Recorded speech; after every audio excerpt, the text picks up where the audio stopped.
ఈ వార్త చెప్పాలంటే జర బాధెత్తుందుల్లో. ఇగ బాధ అని జెప్పాలా? మరి వైద్యుల కష్టం అని జెప్పాలా? ఇంకేమన్నా జెప్పాలో నాకు అర్థమైతలేదు. నరసరావుపేట మాజీ బీఆర్ఎస్ ఎమ్మెల్యే పెద్దిరెడ్డి సుదర్శన్ రెడ్డి ఉన్నాడు గదుల్లా. మొన్ననే గుండెపోటొచ్చి ఆ వరంగల్ నుంచి ఇటు యశోద హాస్పిటల్‌కు తోలుకొచ్చిల్లు. ఇగ తోలుకొచ్చిన తొలిసారే 9 సార్లు గుండెపోటొచ్చిందంటే మామూలు విషయం గాదుల్లో.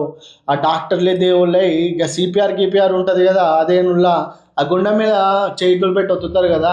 అట్లా 9 సార్లు ఒత్తంగానే జీవి మళ్ళొచ్చిందంటల్లా. ఇగ అట్లనే వైద్యం చేస్తా ఉన్నారు. వైద్యం చేస్తా ఉన్నారు. ఇక మరి బీఆర్ఎస్ అంటే ఇక పతాల తెలిసిందేనా? కేటీఆర్, హరీష్ రావు, కేసీఆర్.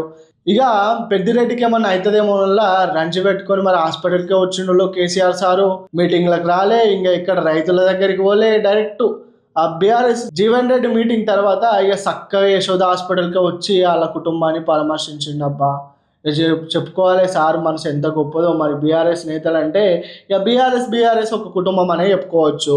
ఇక మరి పెద్దిరెడ్డి పానం ఎట్లుందే? పైలంగుందా లేదా అని డాక్టర్‌ని గట్టిగానే అరుసుకుండు. డాక్టర్‌ని అరుసుకున్న తర్వాత ఇగ డాక్టర్‌లకి దండం పెట్టే చెప్పిండు. పెద్దిరెడ్డి బతకాలే.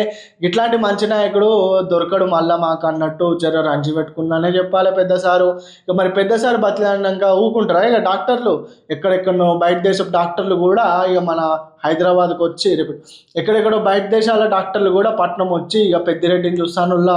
ఇగ పెద్దిరెడ్డి కోసం పెద్ది సినిమాల రామ్ చరణ్ లెక్కనే బాగానే కష్టపడతాలు. మరి ఎట్లా ఈ సార్ ఆరోగ్యం ఎట్లుందంటే ఇగ రక్తం అనేది మెదడులోకి పారతలేదంటుల్లా. ఇగ గుండె మీద అయితే గట్టిగానే ప్రయత్నం చేత్తాలు. ఇగ రక్తాన్ని ఎట్లన్నా పంపించాలన్న ఆలోచనలో ఉన్నారు. మరి ఈ సార్‌కి చెడు అలవాట్లు లేనప్పుడు గిట్లెందుకయింది అసలు? గుండెపోటు ఎందుకొచ్చింది? అన్ని కోణాల్లో వైద్యులైతే జాగ్రత్త పడుతుల్లుల్లా. ఇక మరి చూడాలి పాపం పెద్దిరెడ్డి బతకాలని అందరూ కోరుకుంటున్నారు. ఇక మనం కూడా కోరుకుందాం పెద్దిరెడ్డి మంచి ఆరోగ్యంతోటి కాయష్ నింపుకొని జనాలకొచ్చి మళ్ళా సేవ చేయాలి.